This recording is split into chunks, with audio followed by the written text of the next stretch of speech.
Hello, good evening. എന്തൊക്കെയുണ്ട് വിശേഷം? ഇന്ന് ഗുഡ് മോർണിംഗിന് പകരം ഗുഡ് ഈവനിങ് ആണ്. ബോംബെയിൽ വന്നിട്ട് കുറച്ച് ദിവസമായി. കുറച്ച് ദിവസം പറഞ്ഞാൽ കറക്റ്റ് ഒരു അഞ്ചാറ് ദിവസമായി.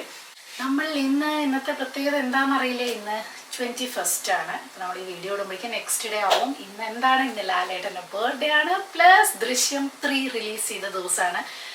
അപ്പോൾ ഞാൻ എന്തായാലും ജപ്പാനിലെ വ്ളോഗും കാര്യങ്ങളൊക്കെ എല്ലാവരും കണ്ടിട്ടില്ലെങ്കിൽ കണ്ടു നോക്കൂ. കണ്ടവരാണെന്നുണ്ടെങ്കിൽ നെക്സ്റ്റ് മുംബൈയിലെ ഞാൻ ഡേ ഇൻ മൈ ലൈഫും കാര്യങ്ങളും ക്ലീനിങ് അതൊക്കെ എടുത്തിട്ടുണ്ടായിരുന്നു. ഇനി ഇവിടുന്ന് അങ്ങോട്ട് കുറച്ച് വിശേഷങ്ങളും കൂടെ ഒക്കെ വരുന്നുണ്ട്. അപ്പോൾ അതൊക്കെ ഞാൻ എന്തായാലും വഴിയേ ഇടാം. പക്ഷേ ഇത് എനിക്ക് ആദ്യം ഇടണം എന്ന് തോന്നി. അപ്പോൾ ആ വ്ളോഗൊക്കെ ഞാൻ എഡിറ്റ് ചെയ്തിട്ട് എന്തായാലും ഇടാം. ഇത് ഇടണം തോന്നാനുള്ള മെയിൻ കാരണം നിങ്ങൾക്ക് എല്ലാവർക്കും അറിയാം, ഞങ്ങൾ ഫാമിലി മൊത്തം എന്താ പറയുക ഹാർഡ് കോർ ഫാനാണ്. ഡൈ ഹാർഡ് ഫാൻ ഓഫ് മോഹൻലാലാണ്. അപ്പോൾ അങ്ങനെ ഒരു ഇതിരിക്കുമ്പോൾ നമ്മൾ ഫസ്റ്റ് ഡേ തന്നെ നമ്മൾ ദൃശ്യം പോലെ ലൂസിഫർ പോലെയുള്ള സിനിമയൊക്കെ നമ്മൾ ഫസ്റ്റ് ഡേ ആണ്. അപ്പോൾ ഇത് actually first day first show കാണണം എന്നൊക്കെ നമുക്ക് ആഗ്രഹമൊക്കെ ഉണ്ട്. പക്ഷേ ഇന്ന് അറിയാലോ, ഇന്നത്തെ ദിവസം തേഴ്സ്ഡേ ആണ്. ഇന്ന് ഓഫീസും കാര്യങ്ങളൊക്കെ ഉണ്ട്. പ്രേംഷേട്ട ഓഫീസിൽ പോയിരിക്കുകയാണ്. പ്രേംഷേട്ട ഓഫീസിൽ നിന്ന് ഇറങ്ങിയിട്ട് നേരെ അങ്ങോട്ട് വരും. ഞാനും മിത്തുക്കുട്ടിയും കൂടി ഇവിടുന്ന് ഊബർ വിളിച്ചിട്ട് നമ്മൾ അങ്ങോട്ട് പോകാം. ഇവിടുന്ന് 10-15 മിനിറ്റേ ഉള്ളൂ തിയേറ്ററിലേക്ക്. അപ്പോൾ എന്തായാലും നമ്മൾ സീവുഡ്സ് നെക്സസ് മോളിലാണ് ദൃശ്യം കാണുന്നത്. നമ്മുടെ ഷോപ്പിംഗ് ഹാളും അതുപോലെ തന്നെ ജപ്പാനിലെ കാര്യങ്ങളും ഒക്കെ ഡേ ഇൻ മൈ ലൈഫും ഒക്കെ എല്ലാവരും മുംബൈയിൽ മിസ് ചെയ്യുന്നു എന്നൊക്കെ പറയുന്നുണ്ടായിരുന്നു. അപ്പം അതിൻ്റെ വിശേഷങ്ങളൊക്കെ ഞാൻ വാങ്ങിച്ച സാധനങ്ങളും ഒക്കെ ഞാൻ എന്തായാലും കാണിക്കുന്നതാണ് കേട്ടോ. അപ്പം അതിന് മുന്നേ ഇതൊന്ന് കാണിക്കാമെന്ന് വിചാരിച്ചു. ഇന്നത്തെ ദിവസത്തെ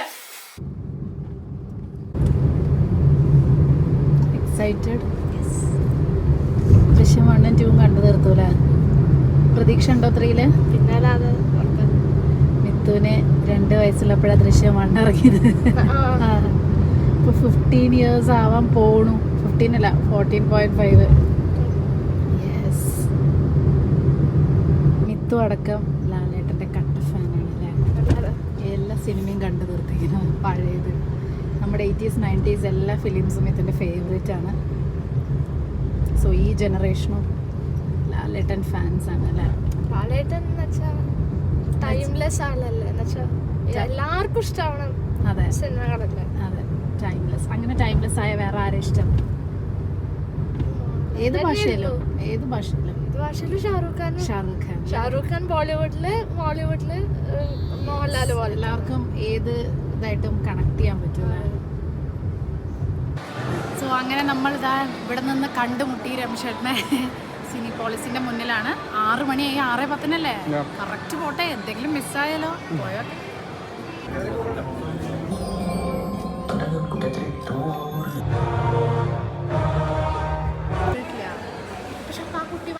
അങ്ങനെ സിനിമ കണ്ടത് നമ്മൾ വീട്ടിലെത്തി. ഇപ്പൊ 11 മണി കഴിഞ്ഞു കേട്ടോ. രമേശേട്ടൻ ഒന്ന് ഫ്രഷ് ആയി വന്നു. അത്രയ്ക്കുള്ള സമയമായിട്ടുള്ളൂ. 9:30 കഴിഞ്ഞു അല്ലേ? അത് കഴിഞ്ഞ് ഫുഡൊക്കെ കഴിഞ്ഞ് ഡിന്നറൊക്കെ കഴിച്ച് നമ്മൾ ഇവിടെ എത്തിയപ്പോഴേക്കും അതാ സമയമായി. സോ ഫസ്റ്റ് ഷോ കാണാൻ പറ്റിയില്ല എന്നുള്ളൂ. പക്ഷെ ഫസ്റ്റ് ഡേ നമ്മളെല്ലാം അങ്ങനത്തെ സിനിമകളൊക്കെ മോഹൻലാലിന്റെ സിനിമകളൊക്കെ അപ്പൊ നമ്മളൊരു റിവ്യൂ പറയാന്നുള്ളത്, റിവ്യൂ ഒക്കെ നിങ്ങൾ എല്ലാവരും ഫസ്റ്റ് ഡേ തന്നെ റിവ്യൂ ഇട്ടവരുണ്ടാവും. നമ്മൾക്ക് രാത്രിയായ കാരണം നമ്മൾ ഇപ്പോഴാണ് റിവ്യൂ പറഞ്ഞിട്ട് ഇടുന്നത്. അപ്പൊ ഓരോരുത്തർക്ക് അവരവരുടെ അഭിപ്രായം പറയാം. ഞങ്ങളുടെ 3 പേര് റിവ്യൂ. മിത്തുവിന് ഇവിടെ പിടിച്ചിരുത്തിയിട്ടുണ്ട്. എന്താന്ന് വെച്ചാ മിത്തു ഒരു യങ് ജെൻസിയുടെ റിവ്യൂ കൂടെ നമുക്ക് കേൾക്കാലോ എന്ന് വിചാരിച്ചിട്ടാണ് മിത്തുവിനെ ഇവിടെ പിടിച്ചിരുത്തിയിരിക്കുന്നത്. മിത്തുവിന് എത്ര വയസ്സാകുമ്പോഴാ ഫസ്റ്റ് ദൃശ്യം വന്നത്? 2. ഞാൻ പറഞ്ഞിട്ടുണ്ടായിരുന്നത് വീഡിയോയില്. മിത്തുവിന് 2 വയസ്സായപ്പോഴാണ് ദൃശ്യം 1 വന്നത്. കോവിഡിന്റെ ടൈമിലാണ് ദൃശ്യം 2 വന്നത്. ഇപ്പതാ എല്ലാം മനസ്സിലാക്കാനുള്ള പ്രായമായപ്പോഴേക്കും ദൃശ്യം. അത് ആക്ച്വലി സിനിമ കാണുമ്പോൾ മനസ്സിലാവും. അതിൽ ആ കുട്ടിയോട് വളർന്നത് കാണുമ്പോഴാണ് ഇത്ര വർഷമായല്ലോ. കാരണം മോഹൻലാലും എനിക്ക് വലിയ വ്യത്യാസം തോന്നുന്നില്ല.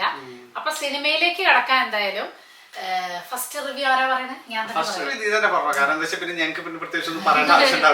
ഇത് സ്പോയിലർ ആക്കാതിരിക്കാൻ ഞാൻ മാക്സിമം എന്തായാലും സ്പോയിലർ ആക്കാൻ പാടില്ല. സ്പോയിലർ ആക്കാൻ പാടില്ല എന്നുള്ളത് ആണ് മെയിൻ ആയിട്ടുള്ളത്. പടം എനിക്ക് ഭയങ്കരമായിട്ട് ഇഷ്ടപ്പെട്ടു. ദൃശ്യം 3 എന്ന് പറയുന്നത് അടിപൊളി. ഒരു ലാലേട്ടന്റെ ഞങ്ങൾ ഭയങ്കര ഫാൻസ് ആണ് എന്നുള്ളത് കൊണ്ട് പറയല്ല. ദൃശ്യം അങ്ങനെ ചിലർ പറഞ്ഞു ഭയങ്കര എക്സ്പെക്ട് ചെയ്ത് പോകണ്ട. അതിൽ ജീത്തു ജോസഫ് തന്നെ പറയുന്നുണ്ട് അങ്ങനെ ഒരുപാട് എക്സ്പെക്ടേഷൻസ് ഒന്നും ആ സിനിമയിൽ വെക്കണ്ട എന്നുള്ള. ഇനിയിപ്പോ അഥവാ എക്സ്പെക്ട് ചെയ്ത് പോയാലും നിരാശപ്പെടാനൊന്നും തന്നെ ഇല്ല. സിനിമയില് പോയ വേർത്താണ്. അവസാനത്തെ 1 മണിക്കൂറൊക്കെ അങ്ങനെ അടിപൊളിയാണ്. അത് നല്ല രസമുണ്ട്. ഇങ്ങനെ ജിങ് ജാങ് എന്ന് പറഞ്ഞിട്ടാണ് സിനിമ. പിന്നെ അഭിനയം പിന്നെ ഞാൻ പറയേണ്ട ആവശ്യമില്ല. പക്ഷെ ഞാൻ പറയാ എന്താ വെച്ചാ, എവിടെയോ മോഹൻലാൽ നമുക്ക് നഷ്ടപ്പെട്ടിരുന്നു, പിന്നെ തുടരുമിലാണ് അത് വന്നത് എന്നൊക്കെ പറഞ്ഞിട്ടുണ്ടായിരുന്നു. പക്ഷെ അല്ല, ആക്ച്വലി 13 വർഷം മുന്നത്തെ ദൃശ്യം എങ്ങനെയാണോ, അതിൽ മോഹൻലാൽ എങ്ങനെയാണോ സെയിം. അതിനുശേഷം ദൃശ്യം 2 വന്നു. പക്ഷെ ഈ 13 വർഷത്തിന് ശേഷം അതേ ഒരു ഇത്. അപ്പൊ ഞാൻ പറയില്ല, ഇന്നലെയും മിനിഞ്ഞാന്നുമായിട്ടാണ് ഞങ്ങൾ 1ഉം 2ഉം കണ്ടത്. അതിന്ന് ആ ഒരു നെക്സ്റ്റ് ഡേ വന്ന് അഭിനയിച്ച പോലെ ഒരു ശതമാനം പോലും ആ അഭിനയത്തിൽ ഒരു മാറ്റം വന്നിട്ടില്ല എന്ന് മാത്രമല്ല, നമുക്ക് പണ്ടത്തെ മോഹൻലാല് തന്നെ സെയിം ആയിട്ട് എങ്ങനെ ഇത്ര അടിപൊളിയായിട്ട് അഭിനയിക്കാൻ പറ്റണു. ഞാൻ കത്തിക്കയറും ഒരു ഫാനിന്റെ ഇതാണ് ഞാൻ സംസാരിക്കും. ഞാൻ അത്ര അടിപൊളിയായിട്ടാണ്. പിന്നെ ഒരു ഓൾറെഡി ഒരു അവസാനിച്ച ഒരു കഥ, അതിനെ ഏറ്റവും നല്ല സ്ക്രിപ്റ്റിലാണ് കൊണ്ടുവന്നിരിക്കുന്നതാണ് എനിക്ക് തോന്നുന്നത്. അല്ലാതെ ഈ ഒരു കഥന് ഇതിലും വൺ ട്വിസ്റ്റ് അല്ലെങ്കിൽ ഒരിക്കലും നടക്കാൻ പറ്റാത്ത ഒരു കാര്യം വെച്ചിട്ട് ഒരു 3ാമത്തെ കഥ ഉണ്ടാക്കാൻ പറ്റില്ല എന്ന സാമാന്യം ബുദ്ധിയുള്ള ഒരാൾക്കും. അതുകൊണ്ട് നമുക്ക് ട്വിസ്റ്റോട് ട്വിസ്റ്റ് അങ്ങനെയൊന്നും നമുക്ക് ഒരിക്കലും ആഗ്രഹിക്കാൻ പോലും പാടില്ല. കാരണം എന്താ വെച്ചാൽ ആ ഒരു കഥ അതാണെന്ന് നമുക്കൊക്കെ അറിയാം. ആ കഥേനെ ഏറ്റവും നല്ല രീതിയിൽ, ദ ബെസ്റ്റ് രീതിയിൽ, എന്നാൽ അവസാനത്തെ 1 മണിക്കൂർ നമ്മളെ വാവ് എന്ന് തോന്നിപ്പിക്കുന്ന രീതിയിലുള്ള ഒരു സിനിമയാണ് എന്നാണ് എൻ്റെ ഒരു അഭിപ്രായം. ഒട്ടും ലാഗ് ചെയ്തില്ല എന്ന് വേണമെങ്കിൽ ഒരു നല്ല ഫാമിലി ഡ്രാമ ആയിട്ടുള്ള ഒരു സിനിമയാണ്. അഭിനയമാണ് ഇതിന്റെ മെയിൻ. എനിക്ക് തോന്നുന്നു ആ സിനിമയിൽ ഇതിൽ ജീത്തു ജോസഫ് പറഞ്ഞിട്ടുണ്ടായിരുന്നു, ഇത് വേറെ ഭാഷകളിലൊന്നും ഇത് വരില്ല എന്നുള്ളത്. ഹിന്ദിയിൽ വരുമോ എന്ന് എനിക്കറിയില്ല. ഹിന്ദിയിൽ വന്നാൽ പിന്നെ ഞാൻ ബാക്കി പിന്നെ പറയാം. ബാക്കി ഒന്നിലും വരില്ല എന്ന് പറയാനുള്ള കാരണം എനിക്ക് തോന്നിയത് എന്താ വെച്ചാൽ, ബാക്കിയുള്ളതിലൊക്കെ കഥ മെയിൻ ആണെങ്കിലും ഈ സിനിമയിലെ അഭിനയം കൂടുതൽ മെയിൻ ആണ്. അപ്പൊ ഈ പറഞ്ഞ കാര്യങ്ങളൊക്കെ ഒന്ന് വിശ്വസിപ്പിക്കാനും മുഖത്ത് ഭാവം വരുത്താനും വേറെ ഭാഷകളിൽ പറ്റും എനിക്ക് തോന്നുന്നില്ല. ഇത് ലാലേട്ടനെ കൊണ്ട് മാത്രമേ പറ്റുള്ളൂ. അതായിരിക്കും മെയിൻ കാരണം എന്നാണ് എനിക്ക് തോന്നിയത്. പൊതുവേ അജയ് ദേവഗാണ് ഒരു വികാരം വരാത്തൊരു മുഖാണെന്ന് ഞാൻ എപ്പോഴും പറയും. അതിന്റെ ഇടയിൽ ഇത്രയും കാര്യങ്ങളൊക്കെ മനസ്സിലാക്കി കൊടുക്കാൻ ആ മുഖത്ത് എങ്ങനെ എക്സ്പ്രഷൻ വരുത്തും എന്നാണ് ഞാൻ ആലോചിക്കുന്നത്. ഇതിലെ പക്ക ലാലേട്ടൻ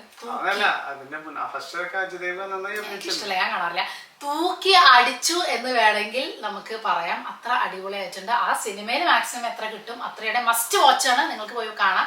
ഇതാണ് എന്റെ അഭിപ്രായം. നിമിഷന്റെ അഭിപ്രായം പറയും. സത്യസന്ധമായി പറയാം. അല്ല, എന്റെ സത്യസന്ധമായി പറയാന്ന് വെച്ചാ ഇപ്പോഴും ദൃശ്യം 1ന്റെ തട്ട് താണ് തന്നെയാണ് ഇരിക്കുന്നത്. ഇനി ഞാനാണ് പറയുന്നത്. അല്ല, ഞാനത് ദൃശ്യം 1 ആണ്. ദൃശ്യം 1 ക്ലാസിക്.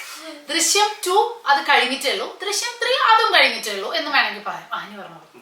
ഇനി ഞാൻ അടുത്ത പോയിന്റ് എനിക്കും പറയുന്നത് ദൃശ്യം 1 തന്നെയാണ്. അതെന്താ പറയാ, അത് എനിക്ക് തോന്നുന്നത് വെച്ചാൽ നമ്മളൊരു സിനിമ എടുക്കുമ്പോ ഒരൊറ്റ സിനിമ മാത്രം ലക്ഷ്യമാക്കി എടുക്കുന്ന സമയത്ത് ആ സിനിമ വളരെ പെർഫെക്ഷൻ ആയിട്ട് എടുത്തു കഴിഞ്ഞതിന് ശേഷം പിന്നെ അതിന് കഥകൾ ഉണ്ടാക്കുകയാണല്ലോ ചെയ്യുന്നത്. ഇപ്പൊ ദൃശ്യം 2ഉം 3ഉം അതിന്റെ ശേഷം സക്സസ് കണ്ടപ്പോ ഉണ്ടാക്കി വന്നത്. അത് 1 ഉണ്ടാവുമ്പോ ഉള്ളതല്ലല്ലോ ഈ കഥകളൊന്നും. പക്ഷെ ബാഹുബലി അങ്ങനെയല്ലല്ലോ. ബാഹുബലി 1ഉം 2 ഒരുപോലെ. കാരണം എന്താ വെച്ചാൽ 2 പാർട്ടും ആദ്യം തന്നെ ഒരുപോലെ എടുത്തു വെച്ചല്ലേ. അപ്പൊ അതുകൊണ്ട് പുതിയത് ഉണ്ടാക്കുമ്പോ ആ ഫസ്റ്റത്തെ മാസ്റ്റർ ക്ലാസ് ആ ദൃശ്യം 1 അത് ഇപ്പോഴും അവിടെ തന്നെ. അതിനെ വെട്ടിക്കാനില്ല. ദൃശ്യം 2ഉം വെട്ടിച്ചിട്ടില്ല, ദൃശ്യം 3ഉം വെട്ടിച്ചിട്ടില്ല. ഞാൻ വിചാരിച്ചു ഇതൊന്ന് വെട്ടിക്കുണ്ടാവും. കാരണം പുതിയ സംഭവങ്ങളൊക്കെ 3 വർഷത്തിന് ശേഷം കൊണ്ടുവരുമ്പോ എന്തെങ്കിലും ഒരു സംഭവം കിട്ടിയിട്ടാവും 1നെയൊക്കെ. പക്ഷെ 1 തന്നെയാണ്. അതിനൊരു മാറ്റമില്ല. പിന്നെ മോഹൻലാലിനെ പോലെ തന്നെ എനിക്കിതിൽ അപ്രീഷിയേറ്റ് ചെയ്യുന്ന ജിത്തു ജോസഫ്. അങ്ങേര് ഈ ശരി, മോഹൻലാലിനെ നമുക്ക് എത്രയോ വർഷങ്ങളായിട്ട് നമുക്കറിയാം. മോഹൻലാലിന് ഇതല്ല ഇതിന്റെ അപ്പുറം എന്ത് കൊടുത്താലും മോഹൻലാല് ജീവിക്കും അതില്. പക്ഷെ ഇങ്ങനൊരു സാധനം എഴുതി ഉണ്ടാക്കണ്ടേ? ഒരു ചെങ്ങായി ഫസ്റ്റ് കഴിഞ്ഞു, സെക്കൻഡ് കഴിഞ്ഞു, 3ാമത്തെ എപ്പിസോഡ് ഇതിങ്ങനെ ഒരു ഒരു കൊലപാതകം സംഭവിച്ചു. അതിന്റെ മുകളിൽ കയറി പിടിച്ചിട്ട് അത്രയും കാരണം ഇനി കഥാപാത്രങ്ങളെയൊന്നും കൂട്ടാനും പറ്റില്ല. ഈ ഉള്ള ആളുകളെ വെച്ചിട്ട് അതിന്റെ മുകളിൽ ആളുകളെ ഈ 2.5 മണിക്കൂർ ഇരുത്തണ്ടേ ഒരു കഥ. അത് ദൃശ്യം 2ലും സംഭവിച്ചു. അതേ സംഭവം നമുക്ക് മടുക്കാൻ പാടില്ലല്ലോ. ദൃശ്യം 3ലും സംഭവിച്ചു. അത് ഭയങ്കര ആ വീട്, ആ ലൊക്കേഷൻ, ആ ഏരിയ, നമ്മൾ കണ്ട അതേ ആളുകളുടെ മുഖങ്ങള്, ഇതൊക്കെ വെച്ച് വേറൊരു സംഭവം നമ്മളോട് പറയാറിയുമ്പോ ആ എഴുത്ത് സമ്മതിച്ചേ പറ്റൂ ജിത്തു ജോസഫിന്. അത് അടിപൊളിയായിട്ടുണ്ട്. പിന്നെ ഫസ്റ്റ് ഹാഫ് എന്നുള്ളത് വളരെ നോർമലായിട്ട് ഇങ്ങനെ പോണ സംഭവമാണ്. അത് നോർമലായിട്ട് പോകുമ്പോൾ ഒരു ഫസ്റ്റ് ഹാഫിന്റെ ഒരു പകുതിയൊക്കെ കഴിഞ്ഞു കഴിഞ്ഞാൽ നമുക്ക് തന്നെ ഏകദേശം ഇങ്ങനെ മോനും പണി വരുന്നുണ്ട് എന്നുള്ളത്. അതിങ്ങനെ ആ സിനിമ ഇങ്ങനെ കാണുമ്പോൾ തന്നെ നമുക്കിങ്ങനെ ആ BGM-ഉം ആ സൗണ്ട് ഇഫക്റ്റും മോഹൻലാലിന്റെ ആ മുഖത്തുള്ള ഭാവങ്ങളും ഒക്കെ നമുക്ക് തന്നെ അറിയാം വരുന്നുണ്ട്, പണി തുടങ്ങാ, അങ്ങനെയാണല്ലോ ജിത്തു ജോസഫ് അങ്ങനെ മെല്ലെ മെല്ലെ തുടങ്ങിയിട്ട് ലാസ്റ്റ് ഒരു സംഭവം അടിപൊളി ഉണ്ടാക്കുന്ന പോലെ തന്നെയുള്ള ഒരു സ്റ്റൈലിൽ തന്നെ അങ്ങനെ നമുക്ക് ശരിക്കും മനസ്സിലാവും പണി വരുന്നുണ്ട് എന്ന്. ഇന്റർവെല്ലില് ആ വരുന്ന പണി ഒന്ന് അങ്ങോട്ട് ജസ്റ്റ് കാണിക്കും ഇന്റർവെല്ലിന്റെ ടൈമില്. പിന്നെ അങ്ങോട്ട് സെക്കൻഡ് ഹാഫ് ഒരു 10 മിനിറ്റ് കൂടി കഴിഞ്ഞ് കഴിഞ്ഞാൽ പിന്നെ തുടങ്ങിയ ഈ പരിപാടികൾ അത് അടിപൊളിയായിട്ടുണ്ട്. അത് നല്ല നല്ല രസമായിട്ടുണ്ട്. ക്ലൈമാക്സും അടിപൊളിയായിട്ടുണ്ട്. അത് തന്നെയാണ് ഇതിന്റെ മെയിൻ. ക്ലൈമാക്സിലുള്ള ആ സംഭവം നമ്മളൊന്നും വിചാരിക്കാത്തൊരു സംഭവമാണ് അതിൽ വന്നത്. അപ്പൊ അത് എഴുതി ഉണ്ടാക്കി അത് ഇതാക്കിയിട്ടുള്ള ഒരു സംഭവം. പിന്നെ വേണമെങ്കിൽ അടുത്ത 4ലേക്കും കൂടി ചാൻസ് ആയിട്ടാണ് സംഭവം നിൽക്കുന്നത്. പക്ഷേ എനിക്ക് തോന്നില്ല, പക്ഷെ അത് ഉണ്ടാവുമെന്ന് അറിയില്ല. പക്ഷെ എല്ലാവരും പറയണ്ടല്ലോ ദൃശ്യം 3 മതി എന്നുള്ളത്. പക്ഷെ വേണമെങ്കിൽ ചിലപ്പോ ഒരു 5-6 വർഷം കഴിഞ്ഞാൽ ഒരു ഭയങ്കര വലിയൊരു ത്രെഡ് കിട്ടി കഴിഞ്ഞാൽ വേണച്ച ഉണ്ടാക്കാം എന്നുള്ള രീതിയിൽ അങ്ങനെ ജസ്റ്റ് നിർത്തിയിട്ടുണ്ട്. പക്ഷെ ക്ലൈമാക്സ് അടിപൊളിയായിട്ടുണ്ട്. അടിപൊളി ക്ലൈമാക്സ്. പിന്നെ ഈ പറഞ്ഞ പോലെ മോഹൻലാൽ ഇപ്പൊ ഇതിന്റെ ശേഷം എത്ര സിനിമകൾ അഭിനയിച്ചു, ഇപ്പോഴും പലതും അഭിനയിക്കണ്ടല്ലോ. പക്ഷെ ഇപ്പോഴും മൂപ്പര് ജോർജ് കുട്ടി തന്നെ സിനിമ അത് തുറന്നു കഴിഞ്ഞാൽ നമ്മള് ദൃശ്യം 1 ആണോ കാണുന്നത്? കാരണം ആ വീടിന്റെ മുന്നിൽ ആ പിള്ളേര് വരുമ്പോ മാത്രമാണ് നമുക്ക് അറിയുന്നത് ഓ ഇത് ദൃശ്യം 3 ആണ് നമ്മൾ കാണുന്നത്. മോഹൻലാലും മീനി ആ ഉമ്മർത്തിങ്ങനെ ഇരിക്കുമ്പോ നമുക്ക് തോന്നുന്നത് എന്താ, ഇത് ദൃശ്യം 1 ആണ്. കാരണം അതേ രൂപം അതേ ഇതിലെ വ്യത്യാസമൊന്നുമില്ല. എന്ത് വെച്ചാലും മോഹൻലാൽ ഒന്നുകൂടി ഗ്ലാമറാ കൂടിയിട്ടില്ലെന്ന്. അഭിനയം എങ്ങനെ ഇങ്ങനെ 13 വർഷം ഒരേ മീറ്റർ പിടിക്കാൻ പറ്റുന്നത് നല്ല സംഭവമായിട്ടുണ്ട്. ഇല്ലാന്നുണ്ടെങ്കിൽ എന്തെങ്കിലുമൊക്കെ വ്യത്യാസം നമുക്ക് തോന്നില്ല ഇത്രയും കാലമായിട്ടുള്ളത്. മൂപ്പര് അത് കറക്റ്റ് ജോർജ് കുട്ടി തന്നെ പീക്ക് അഭിനയാണ്. അത് ഫൈനൽ 1 മണിക്കൂറൊക്കെ അഭിനയത്തിന്റെ കൊടുമുടിയിലാണ് വേണമെങ്കിൽ പറയാം. അമ്മാതിരി അഭിനയം, ഒരു രക്ഷയില്ല. പിന്നെ നല്ല സംഭവങ്ങളാണ്. വില്ലൻ കഥാപാത്രങ്ങളൊക്കെ നല്ല സംഭവങ്ങളൊക്കെ ഉണ്ട്. ജിത്തു ജോസഫിന്റെ ഒരു അടുത്തൊരു പടം കണ്ടപ്പോ ട്വിസ്റ്റ് ആകെ തലകുത്തി അങ്ങനെയുള്ള പരിപാടികളൊന്നും അങ്ങനെ വെറുപ്പിച്ചിട്ടില്ല. ആവശ്യമുള്ള 1-2 പരിപാടി ഫാമിലി ഡ്രാമയാണ് ആക്ച്വലി. ക്ലീൻ ആയിട്ട് പരിപാടി മൂപ്പരോട് നിർത്തി സംഭവമാക്കിയിട്ടുണ്ട്. എനിക്ക് ഒരു കാര്യം മാത്രമാണ് ഇതിലൊരു ഇതായി തോന്നിയത്, ഈ സിനിമ കാണണമെങ്കിൽ നാട്ടിൽ നിന്ന് കാണണം എന്നുള്ളൊരു കാര്യം മാത്രമാണ് എനിക്കൊരു പേഴ്സണലി ഒരു ഫീൽ. അത് മിത്തും പറഞ്ഞു. അതായത് ഒരു സിനിമ തിയേറ്റർ എക്സ്പീരിയൻസ് എന്ന് പറയുമ്പോൾ അതില് തിയേറ്ററിൽ ഇരിക്കുന്ന ആളുകളും കൂടെ അതിന് നാട്ടിലുള്ള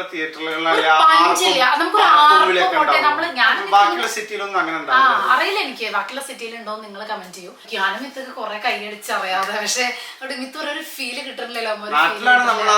മൊത്തം ക്രൗഡ് നമ്മളെ നാട്ടിൽ വരുമ്പോ നമ്മള് ചാടി മറിഞ്ഞ്, കാരണം കുറെ പിള്ളേരുണ്ടാവും, കോളേജ് പിള്ളേരെന്നൊക്കെ ഉണ്ടാവുമ്പോ അവരൊക്കെ ആ ഒരു പഞ്ച് ശരിക്കും ബോംബെയിൽ കിട്ടില്ല. അതൊരു ഭയങ്കര വിഷമം. വെറും ഫാമിലി ഓഡിയൻസ് അധികമാകുമ്പോഴുള്ള ആ ഒരു തിയേറ്റർ ഇളക്കി മാർക്കില്ലല്ലോ. ഒരു വിഷമം ഉണ്ട് എനിക്ക് നല്ലോണം. അതാണ് സ്വപ്നന്റെ വിഷമം. അവരോട് ചോദിച്ചോട്ടെ, മിത്തുവിന്റെ കയ്യിട്ട് നീ മിത്തുവിന്റെ സ്വപ്ന എന്താണ് ജോർജ് കുട്ടി എത്രമാത്രം വളർന്നു, എത്രമാത്രം ജോർജ് കുട്ടിയുടെ ബുദ്ധി കൂടിയിട്ടുണ്ട്. ഇന്നലെ രാത്രി 1 മണി മിനിഞ്ഞാന്ന് രാത്രി 1 മണി വരെ ഇരുന്ന് ദൃശ്യം 1ഉം ദൃശ്യം 2ഉം ഒന്നും കൂടെ കണ്ട് ഇത് ചെയ്തതാണ്. ഏതാണ് 3 ഏറ്റവും ഇഷ്ടമായത്? ടോപ്പ് ദൃശ്യം 2 ആണ്. ദൃശ്യം 2 ആ ഇഷ്ടമായത്. കാരണം ഏറ്റവും ട്വിസ്റ്റ് രസമുള്ള നല്ല രസമുണ്ടായിരുന്നു. ദൃശ്യം 3 ഇഷ്ടമായോ? ദൃശ്യം 2 കഴിഞ്ഞ് ദൃശ്യം 3 ഇഷ്ടമായിരുന്നു. ദൃശ്യം 1 അത്ര മനസ്സിലായില്ല. ദൃശ്യം 1 പ്രത്യേകിച്ച് ട്വിസ്റ്റ് ഒന്നുമില്ല. ലാസ്റ്റില് പോലീസ് സ്റ്റേഷനിൽ ഇറങ്ങണമെന്നില്ല. ദൃശ്യം 1 ആണ് മെയിൻ പ്ലോട്ട്. പക്ഷെ കുഴപ്പമില്ല, അമിത്തിന് 3 നല്ല ഇഷ്ടമായി അല്ലേ? നല്ല രസം. ട്വിസ്റ്റ് ബേസ്ഡ് എനിക്ക് മൂവീസ് ഇഷ്ടമല്ല. അവർക്ക് എന്താ വെച്ചാല് സർവൈവലാണ് ഇഷ്ടമാണത്, ക്രൈമല്ല. അപ്പൊ 3 ഭയങ്കര ഇഷ്ടമായി. സൂപ്പർ ആയിട്ടോ. അല്ല ആക്ച്വലി അവള് പറഞ്ഞ കറക്റ്റ് ആണ്. അതായത് ദൃശ്യം 1 അത് സംഭവിച്ചതിന് ശേഷമുള്ള ഭാഗങ്ങളിലാണ് ആ ഒരു ത്രില്ലിങ് സംഭവങ്ങൾ വരുന്നു. ആ ലാസ്റ്റത്തെ ആ ഒരു പോയിന്റിലാണ് നമുക്കൊക്കെ അതിനോട് ഭയങ്കര ഇതാവുന്നത്. ബാക്കിയുള്ളതിലൊക്കെ നമുക്ക് ഇത് അറിഞ്ഞിട്ട് ആദ്യം മുതൽ തന്നെ നമ്മൾ ത്രില്ലിങ് അല്ലേ, ആ ഒരു സംഭവം ഉണ്ട്. ഇപ്പൊ ഇതിൽ നമ്മൾ അങ്ങനെ വിചാരിക്കും കേട്ടോ, ഫസ്റ്റ് മുതൽ ഇത് എന്താവും, എന്താ ഇപ്പൊ ചെയ്യുന്നത്. ഫസ്റ്റ് ഹാഫ് ഒന്നുമില്ല, ഇങ്ങനെ പ്ലെയിൻ ആയി പോയി. പക്ഷെ ഇടയ്ക്ക് എപ്പോഴോ ഇങ്ങനെ വരുന്നുണ്ട്, ആരോ എന്തോ ഉണ്ട്, ജോർജ് കുട്ടിയുടെ ഒപ്പം ഉണ്ട് എന്നുള്ളത് നമുക്ക് ഇങ്ങനെ ഫീല് വരും. എന്തോ പണി വരുന്നുണ്ട്, ആരോ പണി വെക്കുന്നുണ്ട് എന്നുള്ളത്. അപ്പൊ അതുകൊണ്ട് ദൃശ്യം 3 ഇഷ്ടമായില്ലേ? എന്താണ് അഭിപ്രായം? മലയാളികൾ മൊത്തം കൊണ്ടുപിടിച്ചിട്ടുണ്ട്. അപ്പൊ എല്ലാവരോടും കാണാനല്ലേ പറയണത്. ദൃശ്യം 3 കണ്ടിട്ടില്ലെങ്കിൽ ഇതിപ്പോ ഇന്ന് കാണാൻ പറ്റുന്നവരൊക്കെ ടിക്കറ്റ്, ഇന്ന് ഫുള്ളായിരുന്നു കേട്ടോ. ഇന്നൊരു തേഴ്സ്ഡേ ആയിരുന്നു, ഒരു വർക്കിംഗ് ഡേ ആയിട്ട്. നമ്മൾ 6 മണിക്ക് പറഞ്ഞ ഓഫീസും കാര്യങ്ങളൊക്കെ ഉണ്ടായിട്ട് പോലും തിയേറ്റർ ഫുള്ളായിരുന്നേ. 6 മണിയാകുമ്പോഴേക്കും ആൾക്കാർ മൊത്തം എത്തിയിട്ടുണ്ടായിരുന്നു എന്ന് പറയുമ്പോൾ തന്നെ നമുക്ക് ആ റേഞ്ച് മനസ്സിലാക്കി. സാറ്റർഡേ സൺഡേ ഒന്നും ടിക്കറ്റേ കിട്ടില്ല. നമ്മളൊരു 3 ദിവസം മുന്നേ അല്ലെ ബുക്ക് ചെയ്തുകൊണ്ട് നമുക്ക് കറക്റ്റ് കിട്ടിയതാണ്. അല്ലെങ്കിൽ ഈ വീക്കെൻഡ് ഒന്നും ആകുമ്പോൾ നമുക്ക് അറിയാം. പിന്നെ സാറ്റർഡേ സൺഡേ ഒന്നും ഇനി കിട്ടില്ല. പിന്നെ ഇത് കൂടുതൽ ഇറങ്ങി വരുമ്പോഴും ഒട്ടും കിട്ടില്ല. അപ്പോ എന്തായാലും മസ്റ്റ് വാച്ച് ആണ്. കണ്ടിട്ടില്ലെങ്കിൽ നിങ്ങൾക്ക് എന്തായാലും കാണാൻ വേർത്താണ്. മോഹൻലാലിനെ ഇങ്ങനെ കണ്ടിരിക്കാം ആദ്യം മുതൽ അവസാനം വരെ. ഇങ്ങനെ തെച്ചിക്കോട്ട് രാമചന്ദ്ര വന്നു കഴിഞ്ഞാൽ നമ്മളിങ്ങനെ നോക്കിയില്ല. അതേപോലെ മൂപ്പര തലയെടുപ്പും ആ അതിങ്ങനെ നോക്കിയിരിക്കാം. അതാണ് അതിന്റേതായ രസം. സത്യം പറയാതിരിക്കാൻ വയ്യ. തീരെ എക്സ്പെക്ടഡ് ആയിട്ട് എന്താ ഉണ്ടായിക്കണേ. ദൃശ്യം 2 ഇറങ്ങിയപ്പോഴും നമുക്കൊരു ചെറിയ ഇതുണ്ടായിരുന്നു. ദൃശ്യം 1ന്റെ എൻഡിന്റെ അത് വിളിച്ചിട്ടാവുന്നു.